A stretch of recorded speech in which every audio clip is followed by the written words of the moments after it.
Hey everyone, Noir here. Let's get into today's Reddit story. My name is Leah Nicole Carter. I am 31 years old, and last spring I sat alone in a parking garage in Nashville, Tennessee, reading 31 text messages from people I had not spoken to in 9 years. My father, my brother, my aunts, my cousins, the same people who had once stood around me and decided that I was the problem. Not one of those messages said, "I am sorry." Every single one said the same thing in different words: "We need you." 9 years earlier, I drove away from my childhood home in Harlan, Kentucky with a duffel bag, a full tank of gas, and $340 inside a plain white envelope. It was birthday money my grandmother had quietly saved for me over 3 years without telling anyone. On the morning I left, she handed me the envelope and whispered, "Do not look back, baby. Not yet." I pulled away while she stood on the porch in her house shoes watching me leave.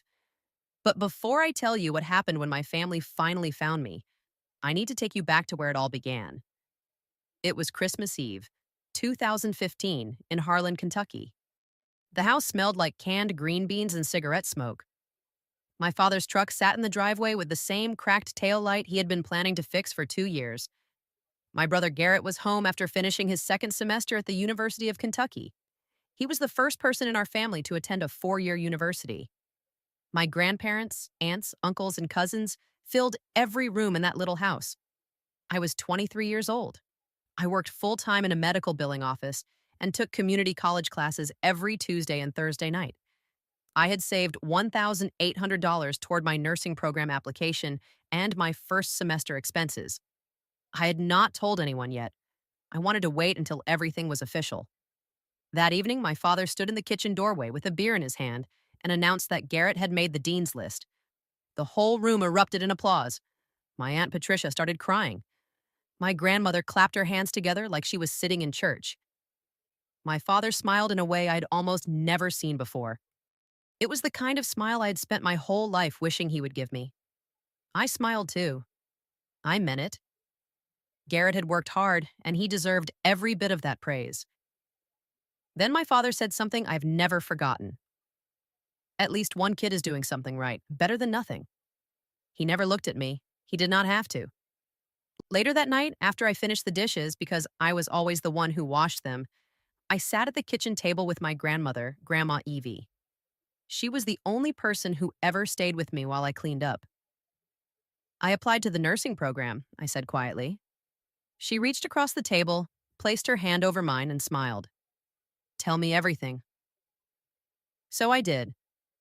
I told her about the application, the schedule, and the financial aid gap I was trying to cover. She listened the way only she could, completely still and completely focused on me. "You are going to make it," she said. I know it the same way I know the weather. About 2 weeks after the new year started, my father found my savings account statement on the kitchen counter. I had left it there by accident.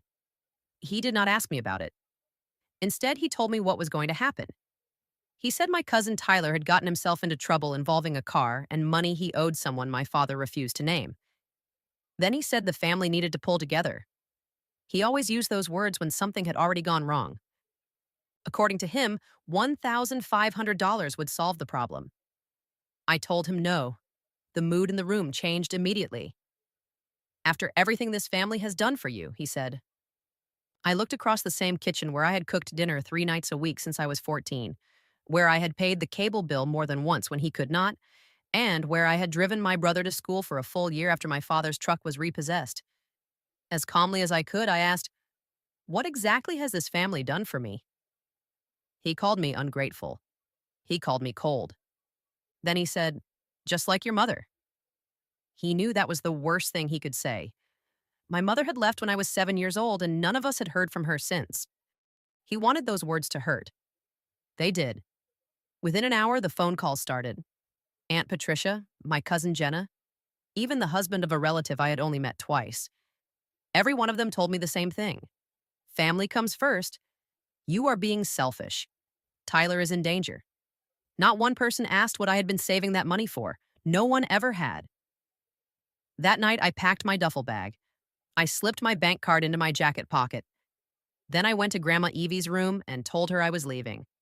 She did not try to stop me. Instead, she opened her nightstand drawer and handed me the white envelope. I have been saving this for you, she said, for this exact moment.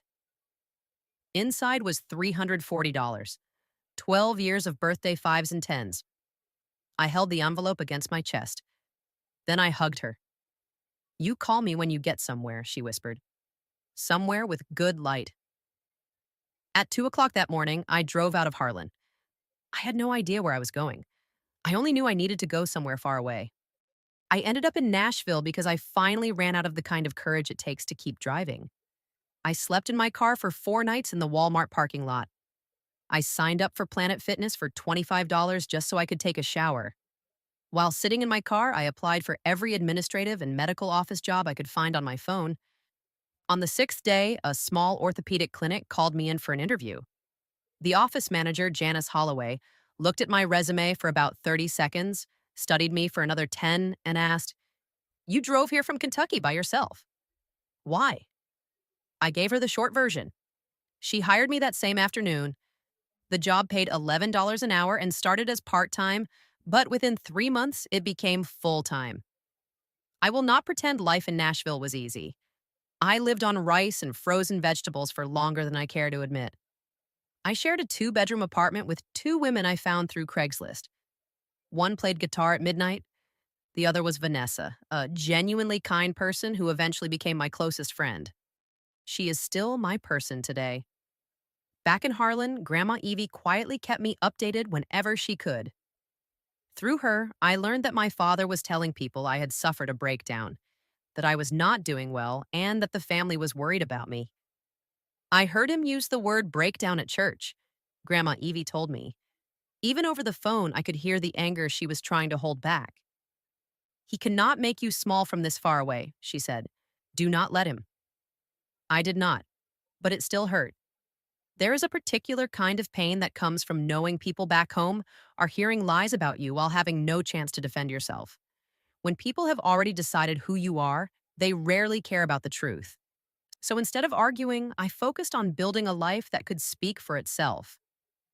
By my second year in Nashville, I had enrolled in an accredited nursing program through a consortium affiliated with Vanderbilt. I worked mornings and studied every night. Vanessa sat across from me at the kitchen table, quizzing me on pharmacology while we ate takeout from the Thai restaurant 2 blocks away. They always gave us extra spring rolls because Vanessa had once helped the owner through a panic attack in the parking lot. That is the kind of family you build when the one you were born into lets you down. It is small, chosen, and fiercely loyal. I earned my registered nurse license in 2020. Janice Holloway came to my graduation carrying flowers. Vanessa made a poster so big she had to fold it just to get it through the door. The moment I walked off the stage, Grandma Evie called me from her landline. I knew you would do it, she said. Same way I know the weather. 2 years later, I became the charge nurse in the orthopedic unit at a mid-sized hospital in Nashville. By 2024, I had moved into a clinical operations leadership position. I was the youngest person in that role, and one of the very few without a graduate degree, which meant I constantly had to prove myself and could not afford mistakes. I did not mind. Pressure had been part of my life for as long as I could remember. The difference was that now it came with a paycheck. Eventually, I bought a small fixer-upper in East Nashville. It had original hardwood floors and a front porch with plenty of good light, just like Grandma Evie had always told me to find. I never told my family about any of it. Then in March of 2026, after finishing a long shift, I was sitting in a parking garage when my phone suddenly filled with notifications. My father, my brother Garrett, Aunt Patricia, my cousin Jenna, my cousin Tyler, the same Tyler. Even numbers I did not recognize, which turned out to belong to relatives I had only seen at funerals. 31 messages. There were no missed calls because I had blocked all of their numbers years earlier, after the 3rd time they tried to guilt me into coming home. Someone they knew had managed to give them my new cell number. I still do not know who. At this point, I do not care. I sat there and read every message from beginning to end. Garrett's first text sounded almost casual. Hey, stranger. It's your brother. Been a while. Call me. By his fourth message, he was asking me to co sign a business loan.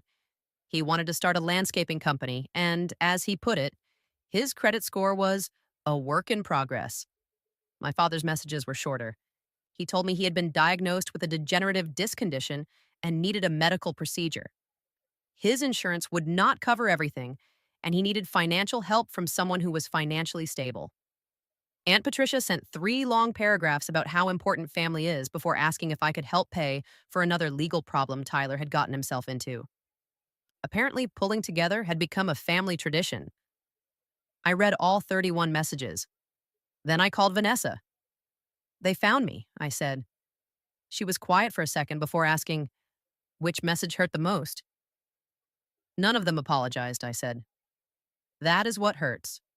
Not that they asked for something, that they never said they were sorry. What none of them knew, what my father could never have known when he sent those messages, was that 6 weeks later, I was scheduled to give the keynote speech at a healthcare community development conference in Lexington, Kentucky. My hospital network had been selected to present there, and the conference had already been promoted across regional media throughout Kentucky. My photo was in the announcements.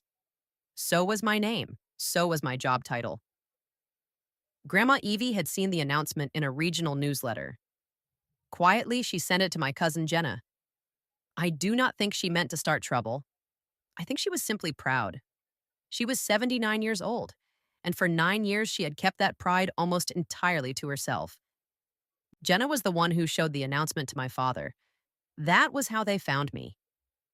After those messages came in, I seriously thought about canceling my speaking engagement. I even called the conference coordinator. For a long moment, I sat there with the words, I need to withdraw, ready to come out of my mouth. Then I pictured Grandma Evie standing on her porch in her house shoes at 2 o'clock that morning, watching my taillights disappear. I'll be there, I finally told the coordinator. The conference took place on a Thursday evening in May at a hotel ballroom in Lexington. Around 230 people attended: healthcare administrators, community organizers, local officials, and hospital board members. I arrived early and walked through the ballroom before the crowd came in. Near the front, I spotted Grandma Evie. Vanessa had driven her all the way from Harlan as a surprise. I cried in the hotel bathroom for 4 minutes before fixing my mascara and pulling myself together. My father was sitting 3 tables behind her. Garrett was beside him, and Aunt Patricia sat at the end of the table. They had driven 2 hours to be there, which told me exactly what they thought this night was going to mean for them. My father was wearing his best shirt. He looked older than I remembered. Smaller somehow, though it had nothing to do with his height or weight. When the moderator introduced me, she listed my credentials, talked about my career, and mentioned the scholarship fund I had created through my hospital to help nursing students from rural Kentucky. The audience applauded, but underneath the applause, I heard one voice: Grandma Evie. Yes, yes, yes. She said it like every word was a celebration. I walked to the podium and gave the speech I had prepared. I talked about access to rural health care, keeping medical professionals in underserved communities, and what it really takes to bring skilled clinicians back home. I stayed calm. I stayed professional. I stayed prepared. Then, near the end, I paused. I grew up about 2 hours from here, and I said, some people in this room know my family. The room became completely quiet. I left home when I was 23 with a duffel bag and $340 that my grandmother had secretly been saving for me because she knew before I did that one day I would need to leave. I did not leave because I stopped loving where I came from. I left because staying had become something I simply could not afford. I never looked at my father. I was not speaking to him. The greatest act of caring for a community, I continued, is sometimes protecting one person long enough for them to become who they were always meant to be. Someone did that for me. Her name is Evelyn Carter, and she is sitting right there. Every one of those 230 people turned toward Grandma Evie. She covered her face with both hands as her shoulders shook with emotion. The applause lasted a long time. After the event ended, my father met me near the exit. His face showed emotions I'd never seen on him before. It looked like regret, pride, and uncertainty were all fighting for space. You did real good up there, he said. Thank you, Dad. For a few seconds, neither of us spoke. I didn't know, he finally said before stopping. I know you didn't, I answered. You never asked. He lowered his eyes. The procedure. I got your message, I said. I'll think about it. That was the truth. Was the It was also all I had to give him that night. Across the room, Garrett looked at me. He gave me a single nod. It was not an apology or a thank you. It simply said, I see you. For the first time in 9 years, he acknowledged me. I nodded back. Then I walked Grandma Evie to Vanessa's car, holding her hand while the lights from the parking lot reflected off her pearl necklace. How do you feel? She asked. I stopped and really thought about it. Like I've been carrying something for 9 years, I said. And tonight I finally put it down in front of people who saw the truth. She squeezed my hand 3 times. That was always her way of saying, I love you, when words were not enough. Over the next few weeks, people in town started talking about what had happened that night. Like most things in a small town, the truth spread slowly at first. Then it spread everywhere. People who had listened to my father call me unstable for almost a decade now knew what I had actually accomplished while he was telling those stories. Church members, neighbors, even his own brothers. After that night, my father never asked me to co-sign anything. Neither did Garrett. About a month later, a card arrived in my mailbox. It was from my father. His handwriting looked shaky, like someone trying to write words they had not used in years. It said, I stayed quiet when I should have stood up for you. That's on me. I don't expect anything from you. I just needed you to know that I understand now. 8 short sentences. No excuses, no requests, just honesty. It was the first truly honest thing my father had ever given me as an adult. I placed the card in the same drawer where I still keep Grandma Evie's white envelope. It is still folded. Even now, it still reminds me of $340 and a goodbye at 2 o'clock in the morning. I still have not called my father back, but I have not thrown away his card either. My name is Leah Nicole Carter. I am 32 years old. I own a small house with a porch that catches the morning light. I have a best friend who once made a graduation poster too big to fit through a doorway. I have a career that started with a Walmart parking lot, a Planet Fitness membership, and an $11 an hour job. And I still have Grandma Evie, who believed in me with the same certainty she always believed in the weather. Here's the one thing I hope you take away from my story. There is a huge difference between someone saying, help me, and someone saying, I am sorry. One is asking for something. The other is the beginning of making things right. You cannot skip the apology and go straight to asking for help, then expect the other person to welcome you back with open arms.